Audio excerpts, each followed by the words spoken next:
Hello बच्चों, आप सभी का हमारे यूट्यूब चैनल आरती एजुकेशन क्लासेस में स्वागत है। आज के वीडियो में हम आपके लिए लेकर आए हैं 8th ग्रेड अभ्यास पुस्तिका कक्षा 7 विषय सामाजिक विज्ञान। तो आइए बच्चों, हम देखते हैं कक्षा 7 सामाजिक विज्ञान की अनुक्रमणिका। तो देखिए बच्चों, यहाँ अनुक्रमणिका दी हुई है। तो कक्षा 7 में 3 विषय है सामाजिक विज्ञान में, इतिहास, भूगोल, सामाजिक एवं राजनीतिक जीवन। तो आज के वीडियो में हम आपके लिए लेकर आए हैं अध्याय 3 राज्य शासन कैसे काम करता है। इस पर आधारित आज हम आपके लिए प्रश्नोत्तर लेकर आए हैं। अध्याय 3 राज्य शासन कैसे काम करता है। पिछले वीडियो में हम आपके लिए लेकर आए थे अध्याय 2 स्वास्थ्य में सरकार की भूमिका, और आने वाले वीडियो में हम आपके लिए लेकर आएंगे औरतों ने बदली दुनिया। तो आइए बच्चों, हम देखते हैं अध्याय 3 राज्य शासन कैसे काम करता है के प्रश्नोत्तर। लेकिन उससे पहले आप हमारे यूट्यूब चैनल आरती एजुकेशन क्लासेस को सब्सक्राइब ज़रूर कर लीजिए और बेल आइकन को प्रेस करना ना भूलिए, ताकि आपको आने वाले वीडियो के नोटिफिकेशन मिलते रहेंगे। आइए बच्चों, हम देखते हैं अध्याय 3 राज्य शासन कैसे काम करता है के प्रश्नोत्तर। तो यहाँ पर दिया हुआ है प्रश्न नंबर 1, विधायक किसे कहा जाता है। इस प्रश्न का उत्तर हमें मिलेगा हमारी पाठ्य पुस्तक के पृष्ठ क्रमांक 31 पर। तो देखिए बच्चों, विधायक किसे कहते हैं। विधानसभा के सदस्य को विधायक कहा जाता है। विधायक क्षेत्र की जनता द्वारा चुना हुआ एक प्रतिनिधि होता है, जो विधानसभा में उस क्षेत्र का प्रतिनिधित्व करता है। जैसे कि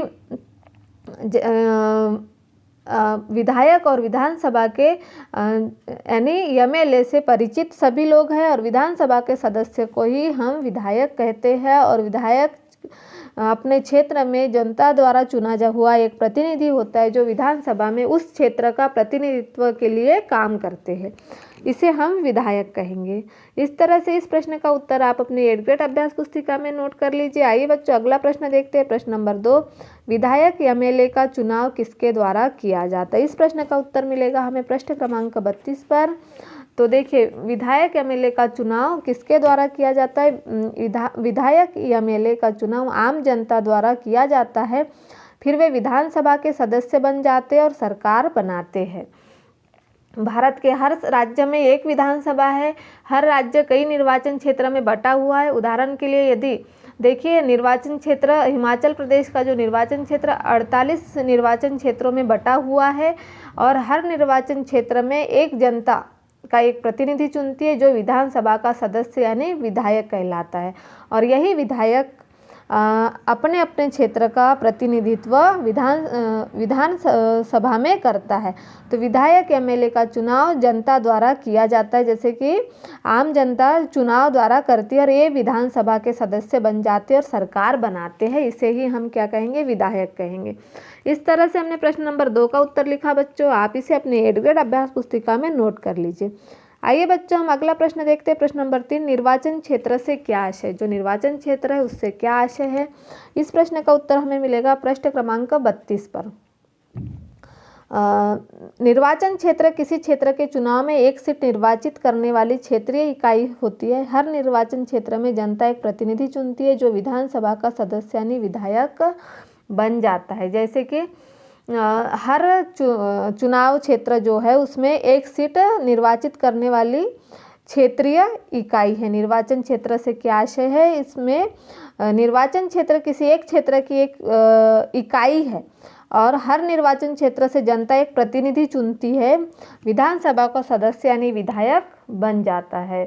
तो इस तरह से हम एक निर्वाचन क्षेत्र से आशय है। आइए बच्चों, हम अगला प्रश्न देखते हैं। प्रश्न क्रमांक 4, एक विधायक मंत्री या मुख्यमंत्री कैसे बनते हैं, प्रक्रिया लिखिए। इस प्रश्न का उत्तर हमें मिलेगा पृष्ठ क्रमांक 33 पर। देखिए बच्चों, एक विधायक मंत्री या मुख्यमंत्री कैसे बनता है, इस प्रक्रिया को हमें लिखना है।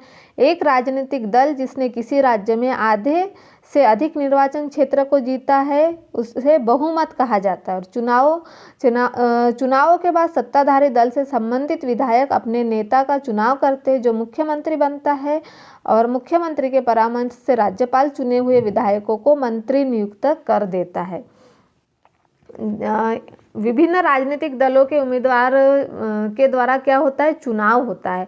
चुनाव के बाद क्या होगा कि एक राजनीतिक दल जो अपने आधे से अधिक क्षेत्र को जीत जाता है, जिसे क्या कहते हैं हम, बहुमत कहते हैं, कि वह बहुमतों के द्वारा उसका विजय हुआ। फिर चुनावों के बाद सत्ताधारी दल से संबंधित विधायक, जो सत्ताधारी दल यानी जो जीतकर आता है उस दल का विधायक अपने नेता का चुनाव करते हैं। तो जो मुख्यमंत्री बनता है, मुख्यमंत्री के परामर्श से राज्यपाल चुने हुए व्यक्ति को क्या करते हैं, नियुक्त कर मंत्री बनाते हैं। तो इस तरह से एक विधायक, मंत्री और मुख्यमंत्री बनते हैं। मुख्यमंत्री चुनाव के बाद सत्ताधारी दल जो होता है अपने नेता का चुनाव करते हैं, जो मुख्यमंत्री बनता है। जैसे उदाहरण के लिए चुनाव के बाद राज्य का राज्यपाल मुख्यमंत्री और अन्य मंत्रियों की नियुक्ति करता है। इसलिए मुख्यमंत्री तथा अन्य मंत्रियों का यह दायित्व है कि वे अपने शासन के विभिन्न विभागों या मंत्रालयों को चलाए और अलग अलग कार्यालय में अपना कार्य करे। इस तरह से एक विधायक, मंत्री और मुख्यमंत्री बनते हैं।